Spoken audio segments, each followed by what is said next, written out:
रोजगार की जो समस्या है और जो प्रश्न अभी कानूनी पचड़े में पड़ा है, सरकार बनने के 3 महीने के अंदर शिक्षा मित्रों के प्रश्न को ये भारतीय जनता पार्टी की बनने वाली सरकार हल कर देगी।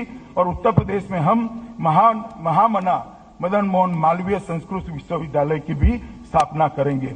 मित्रों, गरीबी से मुक्ति का सपना साकार, प्रदेश के सभी गरीबों तक बिना जाति और धर्म के नमस्कार, आप देख रहे हैं आई इंडिया और मैं हूं पंकज सिंह गौर। आज हम खास चर्चा करेंगे वादा निभाओ शिक्षा मित्र बचाओ को लेकर के, और हमारे साथ शिक्षा मित्र संगठन से जुड़े हुए मेहमान लोग हैं, पदाधिकारी लोग हैं। पहले मैं परिचय करा देता हूं कि हमारे बगल में बैठे धर्मेंद्र कुमार पांडे जो अध्यक्ष हैं शिक्षा मित्र फाउंडेशन के, और उनके बगल में बैठे हुए हैं विवेक कुमार राठौर जी। आप जो है जिला अध्यक्ष हैं शिक्षा मित्र समिति के, और हमारे बगल में दूसरी तरफ बैठे हुए हैं मनीष कुमार जी।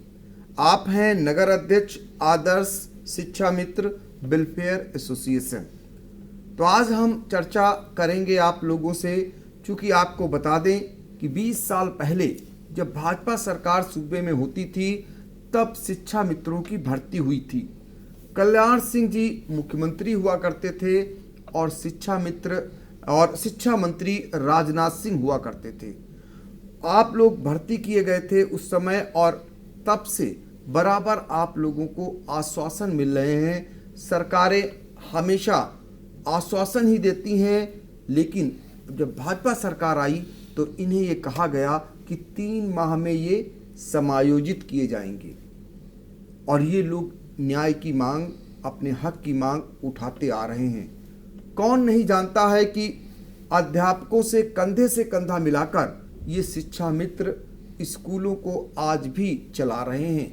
बहुत सारे एकल अध्यापकीय विद्यालय इनके सहारे चल रहे हैं। इसके बावजूद इन्हें अपने हक की लड़ाई लड़ने के लिए तमाम हथकंडे अपनाने पड़ रहे हैं।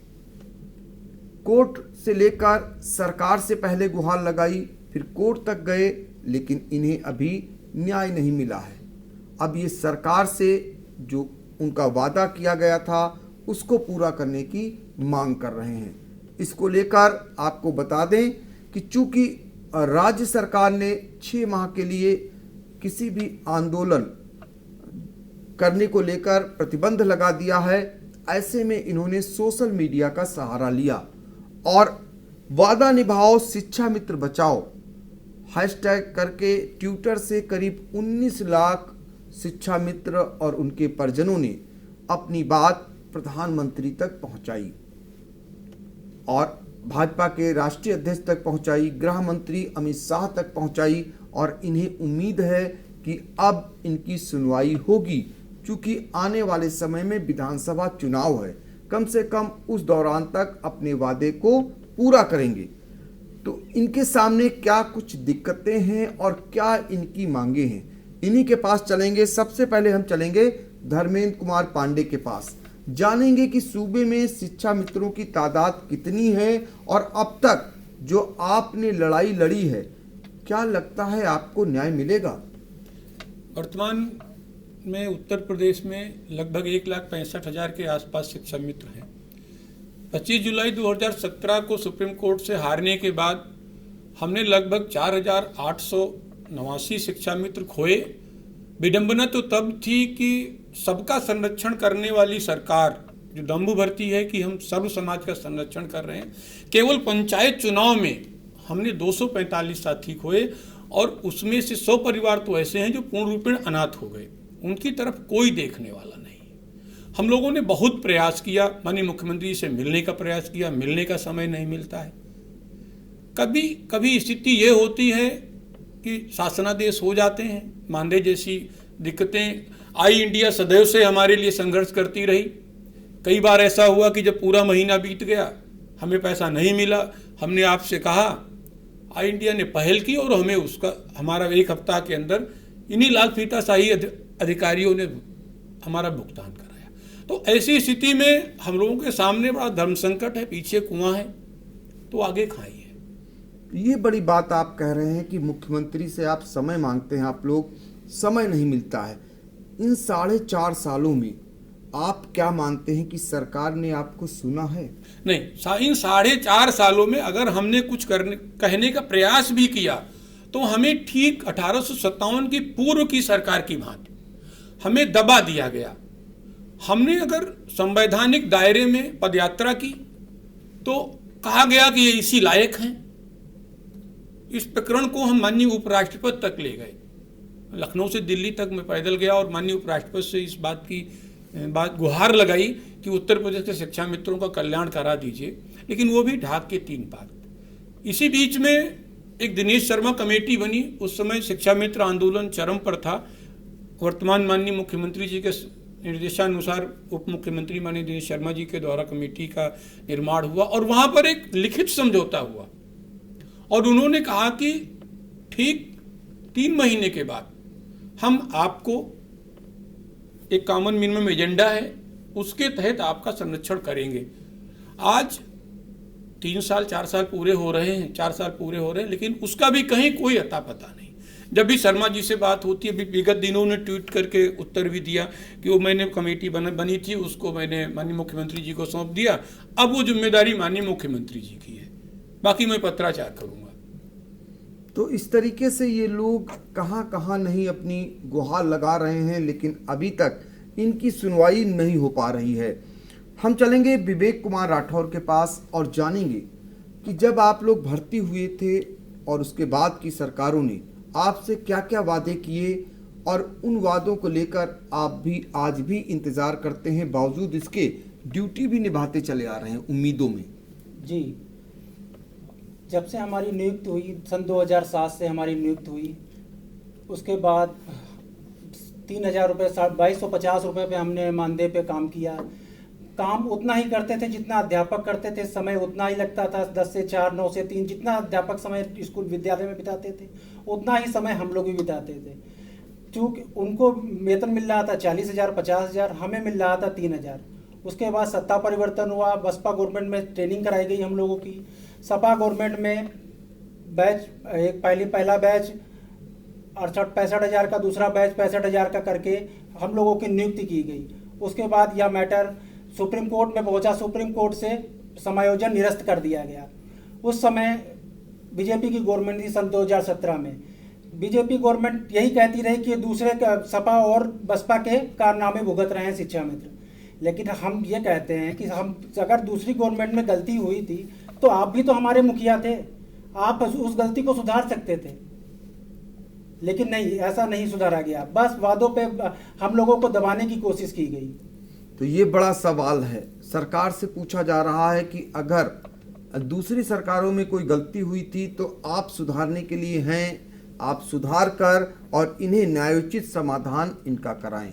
ये मांग शिक्षा मित्र लगातार उठा रहे हैं। हम चलेंगे मनीष कुमार जी के पास और इनसे जानेंगे कि आप ये बताइए कि आप लोगों ने जो ट्वीट किया और ट्वीट के बाद आपको लगता है कि आपके प्लेटफॉर्म पर आपके समर्थन में 19 लाख लोगों की तादाद बहुत बड़ी होती है, जिसके जरिए आपने प्रधानमंत्री, गृह मंत्री और भारतीय जनता पार्टी के राष्ट्रीय अध्यक्ष तक अपनी बात रखी। क्या लगता है आपको, कहीं गुंजाइश नज़र आ रही है? हम लोग उम्मीद से ही बैठते हैं। जैसे आपके पास आज मैं बैठा हूं तो बड़ी खुशी हो रही कि आप मेरी उनके कानों तक की बात पहुंचाएंगे, लेकिन पता नहीं क्या कहाँ उनके तक की हमारी बात नहीं पहुंच पा रही है, या वो हम लोग के साथ कोई न्याय नहीं करना चाहते। कभी कभी मैं बहुत दुखी हो जाता हूं जी कि हमारा मुखिया ही हमको जब इस प्रकार से रखेगा तो क्या होगा। वादा आपने किया, बेटा हम तुमको ये काम देंगे, बेटा हम तुमको समायोजन कर देंगे। आज वो बेटा आपसे अपना हक मांग रहा है और आप बेटा हमको समझ ही नहीं रहे। कहीं ऐसा ना कि बेटा कहीं कुछ गलत काम कर दे। हमारे बहुत साथी बेचारे आत्महत्या कर लिए। आज मैं उसके परिवार को देखता हूँ, उनका दर्द महसूस करता हूँ। मुझे इतना लगता है कि मैं क्या कर लूँ। मैं भी कभी उसकी तरह सोचता हूँ कि ये कर लूँगा, लेकिन आप लोगों का सहयोग रहता है कि हमारे चलिए मुखिया हैं, आज नहीं कल कर देंगे। अब तो समय ही नहीं रह गया आपके पास। आप हमसे पिछली बार आपका केंद्र में थी तो हमने राज्य में आपकी सरकार बनाई। मैं बढ़ चढ़ के आपके लिए काम करता रहता हूँ, लेकिन अब क्या फ़ायदा होगा बताइए। मैं उनसे खुद पूछना चाहता हूँ, क्या वो 2022 का चुनाव इसी प्रकार लड़ेंगे क्या? हम लोग का सहयोग उनको चाहिए कि नहीं चाहिए? तो ये वेदना है। आप लोगों का कहना है कि हमने सरकार बनाई है, हमारा जीवन बनाइए। ये मांग कर रहे हैं उस सरकार से जिनकी सरकार प्रदेश से लेकर केंद्र तक बनाई। अब ये बार बार कह रहे हैं कि कम से कम हमारा जीवन, हमारे परिवार वालों का जीवन तो बनाइए। हमें आपने भर्ती किया, हमें आपने नौकरी दी और हमें इस लायक बनाया, फिर आप दोराहे पर लाकर क्यों छोड़ रहे हैं? ये दर्द है शिक्षा मित्रों का। और ये शिक्षा मित्र एक दो नहीं हैं, इनकी संख्या जैसा कि आपने पहले ही बता दिया कि 1.5 लाख से ऊपर प्रदेश में शिक्षा मित्र हैं। और ये भी सभी जानते हैं कि आज भी बहुत सारे विद्यालय शिक्षा मित्रों के सहारे चल रहे हैं। यकीन न हो, सरकार कभी भी चेक करा सकती है, जहां पर ऐसे बहुत सारे विद्यालय मिल जाएंगे जिनको सिर्फ और सिर्फ शिक्षा मित्र चला रहे हैं। जब ये कंधे से कंधा मिलाकर शिक्षकों के साथ काम कर रहे हैं तो फिर इनके हक और हुकूक की आप इनकी कदर करिए, इन्हें न्याय दीजिए। ये बराबर मांग करते आ रहे हैं। ये मांग राज्य सरकार से कर कर के थक चुके हैं, अब केंद्र सरकार तक पहुंचे हैं और सोशल मीडिया के जरिए भी अपनी मांग उठाई है। अब न्याय आपको करना है। हम चलेंगे धर्मेंद्र कुमार पांडे के पास और उनसे जानेंगे, जितना आज आपको मानदेय मिलता है उसके बाद समय पे मानदेय नहीं दिया जाता है। ऐसे में आपका भी परिवार है, आप दूसरे के बच्चों को संवारने का, भविष्य संवारने का काम करते हैं, आपके भी बच्चे पढ़ते होंगे। लगता नहीं कि कैसे ऐसे माहौल में आप पढ़ा पाते होंगे, कैसे जीवन अपना चला पाते हैं। ये शिक्षा मित्रों का दुर्भाग्य है। मेरा बच्चा यहीं सेक्रेट हार्ट में पढ़ता है और मुझे लगता है कि अगर यही स्थिति रही तो हमें सीतापुर छोड़कर गांव जाना पड़ेगा। पिताजी शिक्षक थे, चल जाता था, रिटायर हो गए हैं, सैलरी आधी रह गई। कोई भी परिवार कब तक अपने परिवार के बड़े भाई का बोझ ढोएगा? मैं माननीय मुख्यमंत्री जी से सिर्फ एक ही बात कहूंगा कि आज अगर हमारे जीवन के उद्धार का रास्ता आपके घर के सामने से या घर के अंदर से होकर गुजरता है तो आने वाले 2022 का रास्ता, आपका रास्ता, आपके मुख्यमंत्री तक जाने की कुर्सी की जो लाल मैट है वो हमारे भी दरवाजे और हमारे भी घर से होकर गुजरेगी। मेरा करबद्ध निवेदन है कि आप जिस स्थान से बिलोंग करते हैं वहाँ मृतक पर हाथ, वहाँ के गुरु जब मृतक पर हाथ रखते थे तो मृतक उठ बैठता था। और आपके संरक्षण में हमने अपने 5000 साथी खोए हैं। हमें 2022 में किसी गलत निर्णय के लिए मजबूर न करें और हमारा उद्धार कर दें। तो सरकार से मांग भी है और साथ ही उनको चेतावनी भी है कि यदि इनके हक का आपने न समझा, इनके कार्यों को न समझा तो आने वाले समय में आपकी भी परीक्षा है और उस परीक्षा में कहीं न कहीं इनको भी अंक देना है।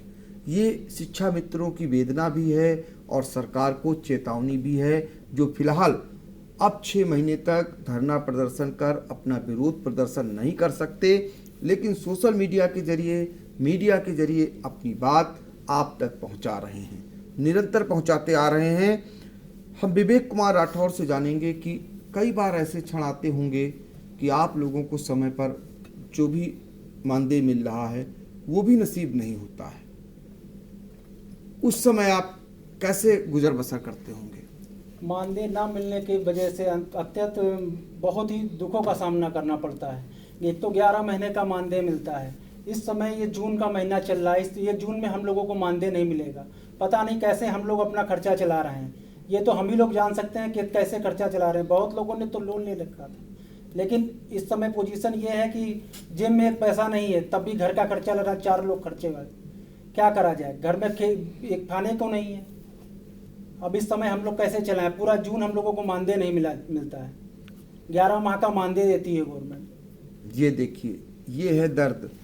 11 माह के मानदेय के सहारे जैसे तैसे परिवार का भरण पोषण करते हैं। ये शिक्षा मित्रों का दर्द है, जिनके सहारे देश के भविष्य, जो बच्चे कहे जाते हैं, उनका भविष्य संवारने की जिम्मेदारी इनको दी जाती है और उसको ये निभाते हैं। हम जानेंगे मनीष कुमार जी से कि भाजपा सरकार ने आपसे जब सरकार नहीं बनी थी तो आपसे क्या क्या वादा किया था? ऐसा कोई घोषणा पत्र था जिसमें आपके लिए वादे किए गए थे? जी, उनका घोषणा पत्र था जिसको आपको हम लोग दे देंगे। आप ये बताइए कि आपने खुद घोषणा पत्र किया था, हमने आपको उसी बिहार पे अपने माँ बाप को ले जाके ज़बरदस्ती आपके पक्ष में वोट डलवाया।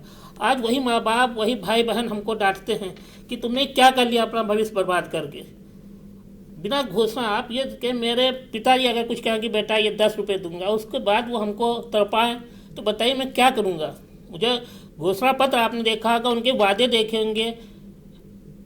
हमारे माननीय योगी जी ने भी बहुत वादे किए, हर जगह जाके बहुत सांत्वना देते थे कि बेटा निराश ना हो। आज वो बेटा निराश क्या हो, वो आत्महत्या करने के लिए उत्साहित हो रहा है। ये तो बच्ची छोटी सी है हमारी, इसलिए मैं कभी कभी बहुत हो जाता हूँ अपनी वाइफ को देख के, लेकिन वो हो सकता है कि मैं उसका भी मुंह ना देख पाऊँ। अगर ऐसे ही रहा 2022 निकल जाएगा, तो हम तो 22 का इंतजार हैं कि 22 में ही आप मेरे उद्धार कर दीजिए। तो शिक्षा मित्रों को 2022 का इंतजार है कि हो सकता है सरकार उस समय फिर जब वो जनता के बीच जाएगी, अभी मिलने का समय नहीं दे रही है, जब उनके बीच जाएगी और इनके दर्द को समझेगी तो हो सकता है जो किया गया वादा है वो निभाएगी। बहुत दिनों से ये लोग चूंकि संघर्ष करते आ रहे थे, अब इन्हें उस दिन का इंतजार है जब 2022 में सरकार इनके पास आएगी। तब हो सकता है कि इनकी समस्या को समझे, इनकी दिक्कतों को समझे और किए गए वादे को पूरा करे।